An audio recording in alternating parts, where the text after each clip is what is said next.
umroh, Bapak sholat di pesawat kan? Sholat sama mutawifnya bilang pindah mazhab kan? Enggak.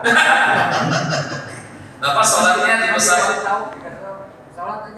Bapak sholat di pesawat pakai tayamum. Tayamumnya dari mana ngambilnya? Dari bangku pesawat. Itulah kacaunya. Saya ini mutawif juga. Saya ini pembimbing ibadah haji dan umroh. Jadi kita belajar tentang ini semua. Sampai saya kemarin menyampaikan presentasi tentang hukum sholat di pesawat. Itu di Jakarta. Jadi kita seluruh Indonesia, datang dari Aceh sampai Papua, dibuka oleh Pak Menteri Agama, Nasruddin Umar, tiga Menteri Agama bahkan datang, Pak Said Akil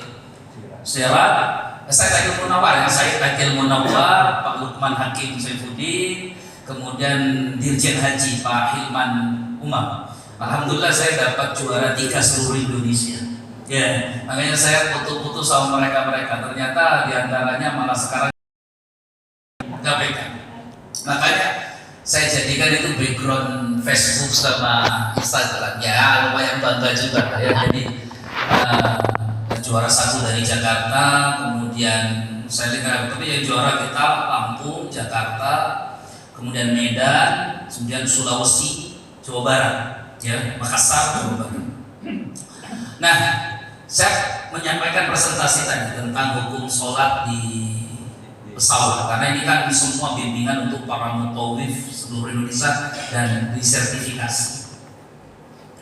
Nah terus poinnya adalah ketika kita itu sholat di pesawat pakai tayamum dengan bangku pesawat itu sebenarnya di mazhab Syafi'i dan Hambali tidak sah, batal, nggak sah. Satu-satunya yang mengatakan boleh itu Hanafi. Jadi sebenarnya orang yang berangkat haji dan umroh itu ketika sholat di pesawat dia sudah pindah mazhab, bukan lagi Syafi'i tapi sudah jadi Hanafi, karena Syafi'i itu mengatakan kalau tayamumnya harus dengan debu betul-betul debu, bukan dihukumi seolah-olah ada debu, ya dan sebagainya. Intinya jadi pindah mazhab. Kadang ada orang kita jadi Maliki nanti di Saudi mengatakan nggak batal sentuhan dengan perempuan kecuali kalau pakai syahwat. Jadi di pesawat dia Hanafi, sampai di Saudi dan dia Maliki. Ya, jadi sebenarnya kita udah muter-muter kan, tidak masalah. Maka tadi saya katakan kita ini sebenarnya tidak bermazhab. Karena kita ini sebenarnya mengikuti mazhab gurunya, guru kita itu. Siapa yang menyampaikan itulah yang diikuti oleh kita. Ya, karena kalau dijelaskan tentang usulul mazhab, pokok-pokok mazhab dari mana dia diambil dan sebagainya, kita juga nggak paham. Maka kita mengatakan udahlah Pak Ustaz, Pak Kiai, apa yang Pak Kiai contoh ajarkan nah, kami ngikut. Tapi ini ada pendapatnya di mana? Ada. Ini menurut mazhab Buddha. Karena 4 mazhab itu semuanya ahli sunnah. Nah itu poinnya tuh. 4 mazhab itu semuanya ahli sunnah wal jamaah. Hanafi ahli sunnah, Syafi'i ahli sunnah, Maliki ahli sunnah, Hambali ahli sunnah. Dan pendapat yang disampaikan Ustadz A, Kiai A itu betul-betul ada dalam kitab-kitab mazhab. Ambillah itu, ya, karena kita dalam praktiknya tidak bisa berpegang hanya pada satu mazhab. Itu poinnya tuh. Yang penting Kiai Ustadznya nyampaikan, ini sumbernya ini, dalilnya dari sini, ini rujukannya, selesai. Kita ngikut itu, ya. Allahu a'lam bishawab. Termasuk perkara niat tadi, semua ulama sepakat kalau untuk ibadah sunnah, puasa sunnah, waktu niatnya boleh sebelum sampai matahari tergelincir. Karena hadis Nabi tadi itu bedanya antara puasa fardu dengan puasa sunnah. Jadi kalau niat puasa sunnah jam 9, jam 10 siang masih sah hukumnya. Syaratnya sebelum zawal, sebelum matahari tergelincir. Zuhur sudah tidak boleh. Syarat yang kedua dia belum makan apa-apa, karena Nabi belum makan apa-apa daripada subuh. Belum makan apa-apa. Ini kita subuh pagi tadi udah sarapan atau ngopi. Tahu ngopi pulang ke rumah ada makanan nggak ada. Kalau gitu saya tidak puasa. Nah, karena Nabi belum makan apa-apa. imam. Nah, ada perbedaan khilaf di sini.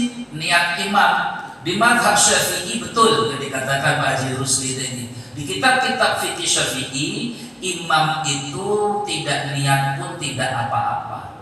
Kalau ada orang sholat jadi imam, dia tidak niat bil imamat, niat jadi imam, juga sholatnya sah, tapi dia pahalanya tetap dapatnya pahala sendiri. Sah sholatnya, tapi pahalanya pahala sendiri. Kecuali sholat Jumat. Sholat Jumat wajib niat imam. Sholat Jumat wajib niat sebagai imam. Kalau sholat berjamaah begini, imamnya nggak niat sebagai imam nggak apa-apa. Toh makmumnya nggak tahu kan? Ya kan, makmumnya nggak tahu, gitu ya. Tetapi kemudian makmum harus niat menjadi makmum supaya dapat pahala berjamaah. Imamnya kan kalau nggak niat jadi imam, dia sah sholatnya, tapi nggak dapat pahala berjamaah. Itu di mazhab Syafi'i. Di mazhab Hambali beda. Mazhab Hambali tetap wajib. Jadi niat imam itu hukumnya wajib. Jadi ada perbedaan pendapat di sini. Ada masalah perbedaan pendapat itu. Yang penting niat itu untuk menyempurnakan ibadah kita atau menjadi sah tidaknya ibadah kita. Baik, terakhir tentang ibu-ibu tadi. Jangankan ibu, kami para penuntut ilmu pun bingung. Kemarin kita bahas di majelis guru kami Kiai Haji Ahmad Bapak Iwani tentang ini. Jadi kalau ada orang meniatkan kurban itu sudah jadi nazar atau belum? Pendapat yang paling aman itu di mazhab Syafi'i katakan begini, saya niat sunnah kurban. Saya niat sunnah kurban. Jadi kalau dibilang saya niat sunnah kurban, berarti kurbannya ini boleh dimakan. Karena kurban-kurban kita ini kan memang hukumnya apa? Sunnah. Tapi kalau saya niatkan kurban, itu seolah-olah mentakyin seperti nazar, jadi tidak halal dagingnya. Itu poinnya begitu tuh. Maka agak kasihan nanti karena banyak orang ini awam tidak tahu itu dalam mazhab Syafi'i. Di mazhab yang lain kan. Jadi kalau misalkan begini, saya kasih gambar simpel. Bapak Ibu punya kambing 10 ekor. Bapak Ibu punya kambing 10 ekor. Terus dari 10 ekor itu Bapak Ibu tunjuk 1 ekor. Terus Bapak Ibu bilang begini, kambing saya yang ini saya mau korbankan. Paham? Saya ini kambing saya yang ini saya mau korbankan. Kalau menurut mazhab Syafi'i, ucapan kambing saya yang ini saya mau korbankan, maka kambing ini tidak boleh dimakan hewan kurbannya. Karena itu namanya nazar dan takyin. Jadi dia hanya boleh dimakan oleh kaum muslimin, haram dimakan oleh dirinya sendiri. Nah dia sendiri dalam hati, loh saya kan pengen makan juga kambing ini, kok nggak boleh? Itulah yang membingungkannya di sini. Maka di saat itulah kadang yang ngaku itu Syafi'i pindah mazhab lagi.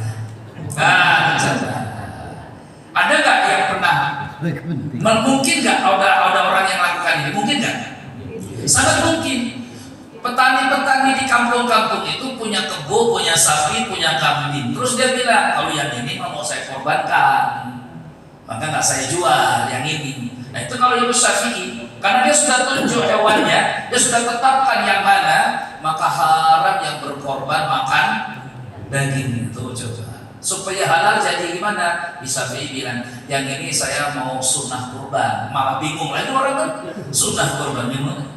Jadi intinya ada di niat hatinya. Kembali ke niat.